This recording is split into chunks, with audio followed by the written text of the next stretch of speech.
어제는 예수께서 세리 마태의 집에서 죄인들과 함께 먹는 문제와 제자들의 금식 문제에 대한 바리새인들과의 또 율법 교사들과의 그런 질문에 대해서 답을 하시는 부분을 묵상했습니다. 그것을 통해서 우리는 마음을 새롭게 하라는 제목으로 말씀을 살펴봤습니다.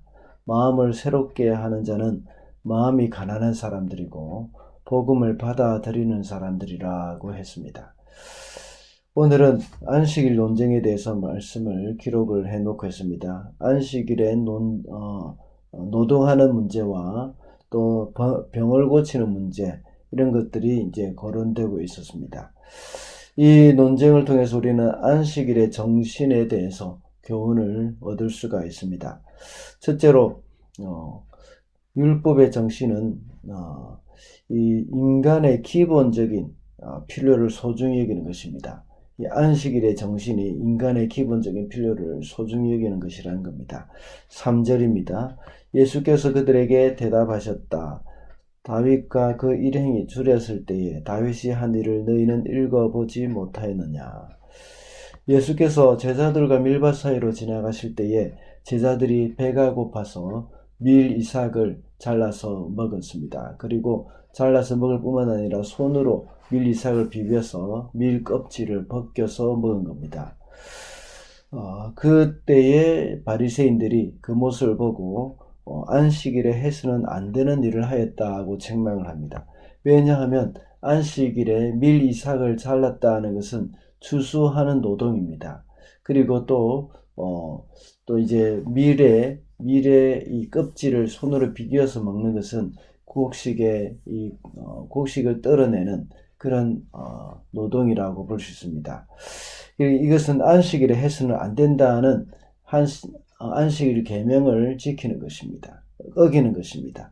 그때 예수님께서는 다윗의 예를 들어서 설명을 하셨습니다. 다윗이 사울에게 쫓겨서 이제 노업 땅에 이르러서 제사장 아히멜렉에게 요구한 것이 있습니다. 혹시 이곳에 먹을 것이 있느냐고 물었을 때에 그때 마침 이제 이 하나님 앞에 물려난 그 진설병, 그것이 있었습니다. 그것은 본래는 제사장들만 먹을 수 있는 그런 음식입니다. 그런데 이때에 다윗에게 준 것입니다. 왜 다윗에게 줬는가 하면 다윗이 굶주렸기 때문에, 배가 고팠기 때문에 그 제사장들만 먹을 수 있는 떡이었지만, 그 빵이었지만 다윗에게 줌으로써 배고픈 다윗이 먹을 수 있게 해주었던 겁니다. 이와 같이 하나님은 배고픔과 같은 그런 인간의 기본적인 필요조차도 무시하고 안식일을 지키라고 강제하시는 분이 아니라는 것을 말씀하고 있는 겁니다. 오늘 본문에 나타나는 예수님의 제자들도 역시 배가 고팠기 때문에 밀 이삭을 잘라서 비벼서 먹었다고 말씀하고 있습니다.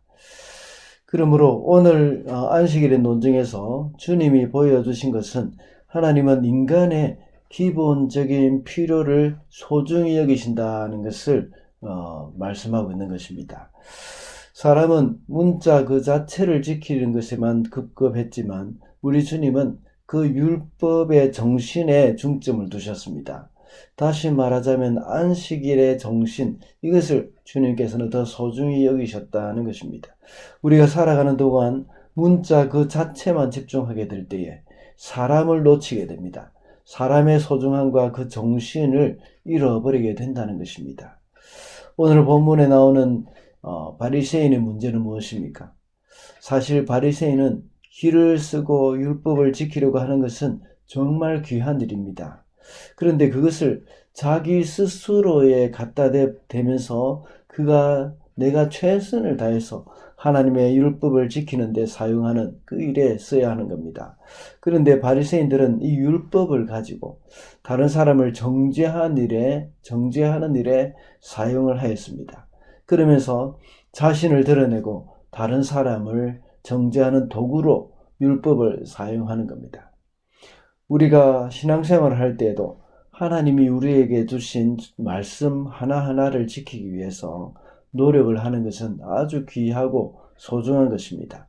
그러나 이와 같이 율법을 지키는 것은 나에 대해서 엄격해야 합니다. 그런데 만약에 이것을 다른 사람을 판단하는 도구로 사용한다면 그것은 바리새인들과 같이 되고 마는 것입니다. 다른 사람의 기본적인 필요에 대해서 우리가 민감해야 합니다. 그리고 그 사람을 사랑하고 용납하는 것이 더 중요한 것입니다. 그런데 다른 사람들이 율법의 사소한 조항 하나하나를 지키는지 지키지 않는지 살펴본다는 것은 너무나도 자기도 피곤할 뿐만 아니라 다른 사람조차도 피곤하게 만드는 것입니다. 율법은 나에게 엄격하게 하되 다른 사람에 대해서는 관용해야 하는 겁니다.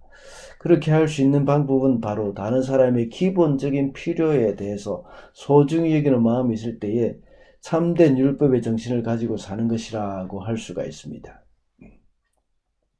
둘째로 율법의 정신은, 이 안식일의 정신은 인간이 온전케 되는 것입니다. 9절과 10절입니다. 예수께서 그들에게 말씀하셨다. 너희에게 물어보겠다. 안식일에 착한 일을 하는 것이 옳으냐 악한 일을 하는 것이 옳으냐, 율법을 건지는 것이 옳으냐 목숨을 건지는 것이 옳으냐, 죽이는 것이 옳으냐. 예수께서 그들을 모두 둘러보시고 그 사람에게 명하셨다. 내 손을 내밀어라. 그 사람이 그렇게 하니 그의 손이 회복되었다. 다른 안식일에 일어난 일이었습니다. 그때는 회당에 오른손이 오그라든 사람이 한 사람 있었습니다. 그때에도 율법학자들과 바리새인들은 예수님을 정죄할 기회로 사용했습니다.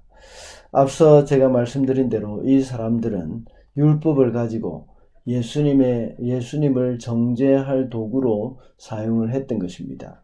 그뿐만 아니라 그들의 사랑하는 이웃, 오른손이 오그라든 사람을 이용해서 또 예수님을 정죄하려고 했던 것입니다. 예수께서 이 사람의 병을 고치는지 고치지 않는지 그것을 엿보고자 했던 것입니다. 그때 예수님께서는 그 사람들의 마음을 아시고 율법학자들과 바리새인의 마음을 아시고 손이 오그라든 사람을 불러 앞에 세우셨습니다.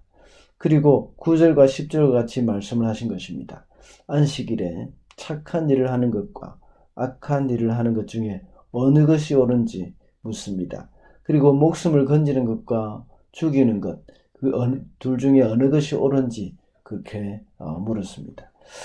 그 후에 그 사람에게 손을 내밀으라고 말씀하시면서 그 사람을 치유해 주셨습니다. 바리새인들은 안식일을 이 사람을 정죄하는 도구로 사용하면서 예수님을 죽이는 구실을 찾고 있었던 겁니다. 그러나 예수님은 사람을 온전케 하는 일에 집중하셨습니다. 이렇게 안식일의 정신은 사람을 온전케 하는 것이라는 것을 우리는 기억을 해야 합니다. 같은 내용이 기록되어져 있는 이 마태복음 12장에서는 안식일에 양 한 마리가 구덩이에 빠졌을 때에 너희가 그것을 다 건져주지 않느냐 하고 말씀하십니다.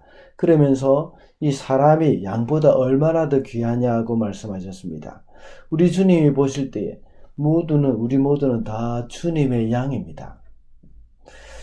어느 누가 양이 구덩이에 빠졌다고 해서 오늘 안식일이기 때문에 양을 그냥 놔두고 하루를 기다리게 하지는 않는다는 겁니다. 그와 같이 예수님께서는 소중한 생명을 보고 그 사람이 병들어 있는 그 모습을 보고 오늘 안식일이기 때문에 기다려라, 내일 내가 고쳐주마 하고 이렇게 말하지 않는다는 겁니다. 그렇기 때문에 우리 주님은 모든 사람들이 죄의 구덩이에 빠져나와서 온전케 되기를 원하신다는 것을 우리는 기억해야겠습니다. 그래서 우리 주님은 우리를 죄의 구덩이에서 구원하시기를 원하시고 또 그래서 예수님께서는 스스로 십자가에 못 박혀 돌아가셨습니다. 그러므로 누구든지 주님 안에 있을 때에 죄에서 노임을 받고 온전케 될 수 있습니다. 주님으로 인하여서 죄에서 노임을 받고 온전케 된 우리는 이제 또 다른 사람이 온전케 될 수 있도록 도와야 합니다. 그래서 그들의 육체의 필요를 채워줄 뿐만 아니라 영적인 필요를 위해서 예수 그리스도를 그들에게 소개를 해줘야 합니다. 말씀을 맺겠습니다. 오늘은 안식일의 정신이라는 제목으로 말씀을 살펴보았습니다. 안식일의 정신은 인간의 기본적인 필요를 소중히 여기는 것이고 또 사람을 온전케 하는 것이라고 했습니다. 이 땅에 살아가면서 하나님의 말씀을 소중히 여기면서 철저히 그 말씀을 따라 살아가야 하지만 그것을 다른 사람을 판단하는 도구로 사용할 때 우리는 다른 사람의 기본적인 필요를 볼 수가 없습니다. 바리새인과 서기관과 같이 율법주의자가 되어버리는 겁니다. 그러나 사람을 온전케 하는 주님의 마음을 알 때에 우리의 주인이 되시는 그리스도 앞에 많은 사람들을 인도해 갈 수가 있을 것입니다. 오늘도 살아가면서 율법의 정신을 실천하며 살아가게 되는 저와 여러분이 되시기를 바랍니다.